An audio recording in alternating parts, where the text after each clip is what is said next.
Thinking about moving to Japan? You've probably seen 100 videos about the pros and cons of living in Japan.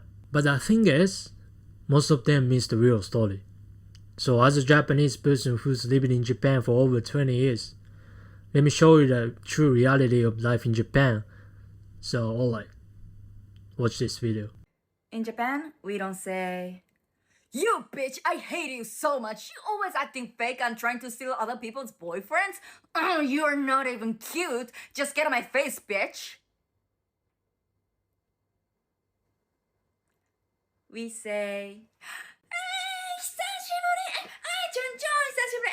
超可愛いんだけど。てか、インスタマジめっちゃ見てる。本当に可愛くて羨ましいんだけど。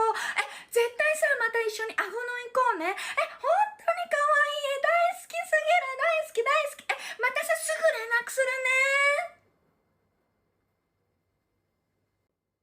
So here's the deal. In Japan, people live with tatemae. It's basically putting on a polite mask and keeping the peace is seen as a virtue. Unlike in the West, where people value the freedom of speech and should not be afraid of expressing one's opinion, and just in general, to be yourself. In Japan, you're raised from day one to think, am I causing trouble? Am I being a burden? Am I sound weird if I say this? My mom used to always tell me, 他人の迷惑になりなさんな, which means don't bother other people. Don't cause them trouble. When I often went to my friend's house as a kid, instead of asking whether I had fun, which many Western parents might ask, my mom would ask, did it cause any trouble? As in, you were a burden at their house, were you? So that's drew into you as a kid, so it becomes second nature. And because of that, if you're from a culture where honesty is valued, and you've always taught just to speak your truth, Japan can feel suffocating. And if you say exactly what you think, people might think you're rude. But if you always hold back, you feel like you're choking on your own words. Either way, it's rough. And then, hierarchy. If somebody's older than you, or has just a little seniority, you are expected to show respect and use keigo, which is polite language in Japanese, and even if they are not your boss. And honestly, sometimes you're just like, why the hell I gotta kiss your ass just because you're older? If you're American, that would be a real shock to the system. Once you step outside Tokyo, and it's even more obvious that Japan is super homogeneous, and almost everyone's Japanese. And no matter how fluent your Japanese is, and no matter how hard you try to fit in, the waiter at a restaurant might still answer you in English, even if you spoke to them in perfect Japanese. That's when it hits you. Damn, I'll truly never belong here. And making friends in Japan, it's pretty tough. People say, and it's true. Most Japanese people don't speak much English, so you need to learn Japanese first. But even then, the culture is pretty conservative. If you're a foreigner living in Japan, you probably know what I mean. Sometimes you think you've gotten close to someone, and out of nowhere, they block you or ghost you. This is pretty common in Japan, so you gotta hang out multiple times, slowly build trust. And this is in general, but as an adult, people don't just walk up to you and go, wanna be my friend? Yeah, I wanna be your friend. Okay. Bye, Mom! So, making friends in Japan would be pretty hard. What about dating? I know you guys are all about the dreaming of driving a JDM, someday getting a Japanese wife, so let me break down what dating in Japan is really like. Let's say you're white. Could be easy to get dates because a lot of Japanese people are curious about dating gaijin. But most of the time, that's all it is. Curiosity. They are interested in you because you're white, or they just want to learn languages. And sure, sometimes real relationships start from that. So I do understand that's not necessarily a bad thing, but you need to be very cautious about it if you're looking for something serious. And if you do get into a relationship, cultural differences hit hard. You might think Japanese are obedient. It's true in some way. But as you guys probably know, cheating is pretty common for not only men but also women. And some guys don't even count hostess club and prostitution as cheating. And meanwhile, plenty of women are into host club. Let me teach you guys a tip. Most of girls here are really into host clubs. and they are called jiraike, basically landmine style. In other words, they are total red flags. So yeah, you might want to stay away from them. And Japanese culture is still pretty patriarchy, so congrats guys. Just kidding. On top of that, texting culture here is really slow. So alright, watch this video. Okay, have you ever wondered why Japanese people don't text you a lot? In Japan, texting isn't constant. A few messages per day is totally normal in Japan. They'll think like, 今話さなくてもよくない? Which means we don't need to talk about it right now. I'm just letting you know, it's not because they're cold, it's just their style. Texting too much can feel a little bit cringy. Long conversation? Better to talk about it in person. Some people just find texting めんどくさい, which is kind of pain. And then, actually, half of my Japanese friends just feel like めんどくさい, which is like tired of texting. There is a term called sukibare, which means knowing that they like you. And they're trying to avoid sukibare, so they will text you a little bit slower. It is kind of interesting relationship trick. But maybe they're texting slow because they like you, or they're just feel pain. So if you're the type who expect instant replies, you're gonna lose your mind waiting for 3 or 4 hours for a simple okay. And the next is working culture. I don't even wanna think about it. It's brutal.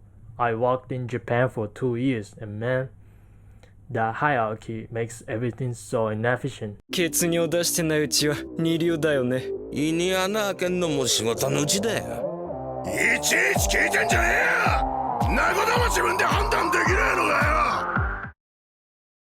ああ。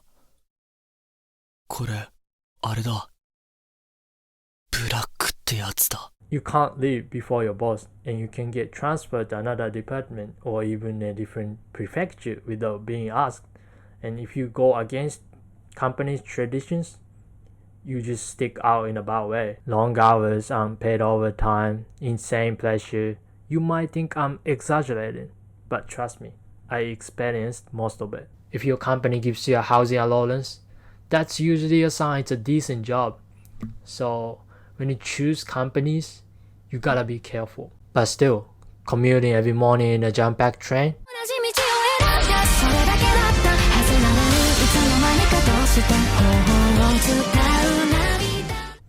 that alone weighs you down. I will dive into Japan's work culture in my next video, and I'll also do Japan's life vlog.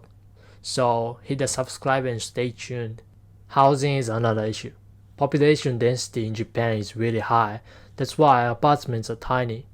And this isn't something most people know, but walls are super thin because the humidity is really high out here. So I got called police twice when I'm having mini house gathering in my tiny friend's house because apparently it was too loud. And by the way, Japanese never would have called the police on you for the tiniest thing that could have been solved through communication. But instead, they rather call the police. So you gotta hit the wall and check the soundproofing before you sign anything. And I was about to forget to tell you, do not live in Leopardo's apartment. There are even memes about Leopardo's apartment. Like when my neighbor changed the channel, my TV changes too. And the gap in the walls are so huge, so I have one crayfish wander into my room. You can even hear farts through the wall. Those things. It's funny, but you don't want to live there. And paperwork. It's nightmare. Japan looks futuristic.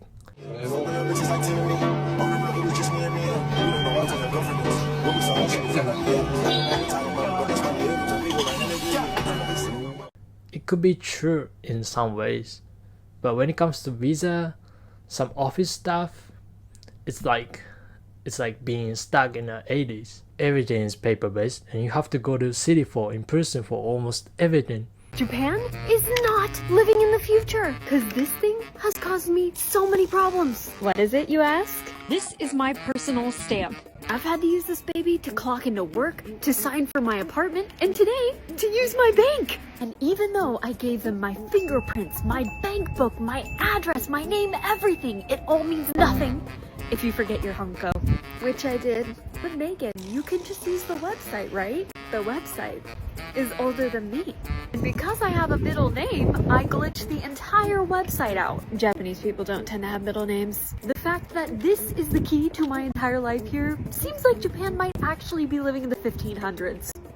Even as a Japanese person, this sucks. And yeah, and cash is still king. So you gotta carry around all the time. Safety wise, as you guys know, Japan's incredible. But it's not perfect. Take a look at this video.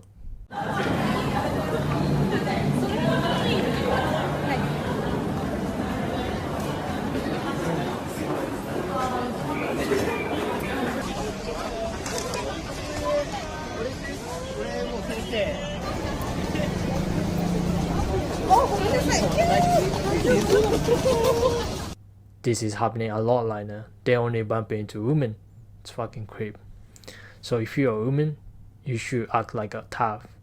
But if you're told, you'll be fine. They're not gonna bump into you. Not only that, there's a bunch of hentai culture here. Train robbers, spy camera,